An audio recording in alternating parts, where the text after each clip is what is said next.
জামাতের প্রস্তুতি কিন্তু বিএনপির চেয়ে বেশি। এই যে প্রচার প্রচারণার কথা বলছি, উৎসবের আমেজের কথা বলছি, এবং সবশেষে গোলাম মাওলা রনি যেটি যুক্ত করলেন যে আসলে একেবারে রাজপুরুষ জনাব ডক্টর ইউনূসকে বললেন, কারণ তিনি আসলে হাসতে পারছেন, তিনি আসলে সবকিছুর একটা সন্নিবেশ ঘটাচ্ছেন, এবং এই যে গণতান্ত্রিক ব্যবস্থায় ফিরে যাওয়ার ক্ষেত্রে বা একটা গণতান্ত্রিক দেশ দেখার ক্ষেত্রে ডক্টর ইউনূসের ভূমিকা অপরিসীম হয়ে থাকবে, এমনটাও তিনি বলতে চাইলেন। আমি আপনাকে নির্বাচনের আমেজ নিয়েই বলতে চাই। নির্বাচনটা প্রচার প্রচারণা তো শুরু হয়ে গেছে, আলোচনা করারও সময় পাবো, কিন্তু আজকে প্রথম দিনের প্রচার প্রচারণা দেখে আপনার কি মনে হলো, যে ধন্যবাদ, কি অবস্থা, কেমন লাগছে? আমাদের সমাজে না কিছু সন্দেহপ্রবণ এবং সন্দেহ বাতিক কিছু লোকজন আছে, তারা গত 17 মাস বলে বেড়াচ্ছে যে ইউনূস খুব দ্রুততম সময়ে বাংলাদেশে কোনো নির্বাচন হবে না, তোমরা খামাখায় লাফালাফি করতেছো, সে দীর্ঘ সময় এখানে থাকবে। এই গ্রুপে আমিও ছিলাম।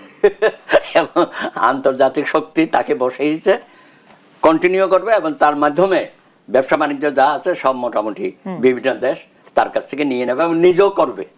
কিছু করেছে অবশ্য আংশিক, কথাটার মধ্যে আংশিক সত্যতা আছে। আমি যেটা বলতে চাই, আমরা কিন্তু নির্বাচনটা ডিসেম্বরে চেয়েছিলাম, আমরা রাজনৈতিক দলগুলো। তো কোনোভাবে সেনাপ্রধানও বলেছিল যে ডিসেম্বরের মধ্যে নির্বাচন হওয়া উচিত। সেটা যাই হোক, শেষ পর্যন্ত লন্ডনের বৈঠকের মধ্য দিয়ে আমরা বুঝলাম যে ফেব্রুয়ারিতে নির্বাচন হবে। তখন ওই লোকগুলো বলতেছে, যদিও উনি বলতেছে ফেব্রুয়ারিতে হবে 2026-এ, আসলে নির্বাচন হবে না। এইভাবে দিনাতিপাত করতে করতে যখন শিডিউল আসলো, বলে শিডিউল দিচ্ছে ঠিকই, কিন্তু শিডিউল অনুযায়ী নির্বাচন হবে না।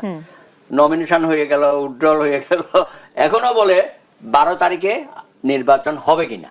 এই যে সন্দেহবাতিক লোকগুলো কিন্তু বসে নাই, তারা তাদের মতো প্রচার করে যাচ্ছে, এইখানেও করছে। কিন্তু এত সন্দেহ কেন সুব্রত দা? আমি যদি জিজ্ঞেস করি যে সন্দেহ কেন, অনেকেই এইসব প্রচার মানে সংশয়টা কেন কাটছে না? যুক্ত হয়ে গেছি।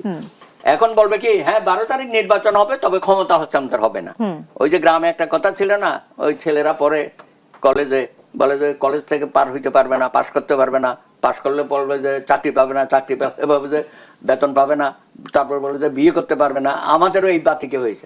যাই হোক, সকল জল্পনা কল্পনার অবসান ঘটিয়ে 12 তারিখে বাংলাদেশে দীর্ঘ প্রতীক্ষিত একটি নির্বাচন অনুষ্ঠিত হতে যাচ্ছে। সমস্ত দল যারা পার্টিসিপেট করেছে, 50-এরও অধিক সংখ্যক দল, যদিও আওয়ামী লীগ এই নির্বাচনে অংশগ্রহণ করতে পারছে না, বা তার সাথে যারা ছিল 14 দল, তারও কেউ কেউ নাই। তারপরেও আমি মনে করি প্রার্থী সংখ্যা যথেষ্ট হয়েছে। এবং প্রতারণা কিন্তু শুধু যে আজকে শুরু হয়েছে তাই না, আমি কিন্তু 3-4 মাস আগেও যখন গ্রামে গঞ্জে গেছি, জামাত ইসলামী কিন্তু সবার আগে প্রচারে নেমেছে। যদিও তারা বলতো নির্বাচন আরো দেরিতে হোক, এখনো পরিবেশ নাই, সক্ষমতা নাই, এইসব কথা বলতো, কিন্তু আমি দেখেছি সবার আগে জামাতে ইসলামের পোস্টার টোস্টার, কারণ তারা প্রায় 300 আসনে তাদের প্রার্থী কিন্তু দিয়ে দিয়েছিল, এবং তারা প্রত্যেকেই যার যার এলাকায় কাজ করেছে, পোস্টার টোস্টার ছাপিয়েছে। আমাদের হাইকোর্টে আমাদের কিছু বন্ধু বান্ধব আছে, তারাও প্রায় সকলকে জিজ্ঞেস করছি তুমি কোন এলাকায় দাঁড়াইছো, যে আমার তো ভাই ওখানে দিয়েছে, ওখানে দিয়েছে, এটা প্রত্যেকেই। তো সুতরাং জামাতের প্রস্তুতি কিন্তু বিএনপির চেয়ে বেশি। বিএনপি কিন্তু এত আগে থেকে নামতে পারে না, কারণ তাদের প্রার্থীটা যাচাই বাছাই করতে করতে অনেক শেষ মুহূর্তে এসে তারা করেছে। তারপরেও আমি মন্দের ভালো বলি কেন, বিগত নির্বাচনে কিন্তু এত দ্রুত সময়ে প্রার্থী বাছাই হয় নাই, আমার অভিজ্ঞতায় আমি যেটা দেখেছি। এইবার কিন্তু সেটা মোটামুটি সব দলই করেছে। তারপরে তো জোট ভাঙা, জোট গড়া, এগুলো অতীত আমরা দেখেছি। ওই সকালবেলা এক গ্রুপ গিয়া 32 নম্বরে দেখা করতো, ওখানে কোনো ধ্যান দরবারে না মিললে পরে আবার 27 নম্বরে বেগম জিয়ার সাথে গিয়ে দেখা করতো, আবার ওখান থেকে বেরিয়ে এখানে আসতো। সুতরাং জোট ভাঙা করা বা প্রার্থী অদল বদল, এগুলো আমরা আগেও দেখেছি। এইবার অবশ্য সেই পর্যায়ে হয় নাই। আমরা তাদেরকে মনে করেছিলাম এনসিপি, প্রথমে আমরা বলেছিলাম যে ভাই তোমরা এই আন্দোলনে তো অগ্রভাগে ছিলে, অনেক ত্যাগ তিতিক্ষা দিয়েছ, হয়েছে, তোমাদের আহত হয়েছে, নিহত হয়েছে, শিশুদের হত্যাকাণ্ডে সম্পৃক্ত করা হয়েছে, এগুলো বলেছেন যে তোমরা একটু ভ্যানগার্ড হিসাবে থাকো, এত দ্রুততম সময়ে রাজনীতির মধ্যে তোমাদের সম্পৃক্ত হওয়াটা ঠিক হয়নি। কারণ অতীত অভিজ্ঞতা আমরা বলি 52 থেকে যারা আন্দোলনে ছিল, নেতৃত্ব দিয়েছে, তারা তাৎক্ষণিকভাবে রাজনৈতিকের মধ্যে গিয়ে যাওয়া, এমপি হওয়া, মন্ত্রী হওয়া, এইসব ছিল না।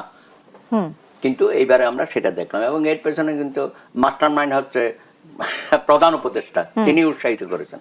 তিনি একদিকে বলে ছাত্ররা আমাকে নিয়োগ দিয়েছে, আর আমি তো দেখলাম যে রাষ্ট্রপতি দিয়েছে, আবার তার অধীনে গিয়ে শপথ নিলেন। সুতরাং আপনার কথার মধ্যে ইমব্যালেন্স ছিল প্রথম দিকে, তো এখন তো বলতে যে ওনার যে হাস্যোজ্জ্বল ছবি আমরা দেখি অসাধারণ।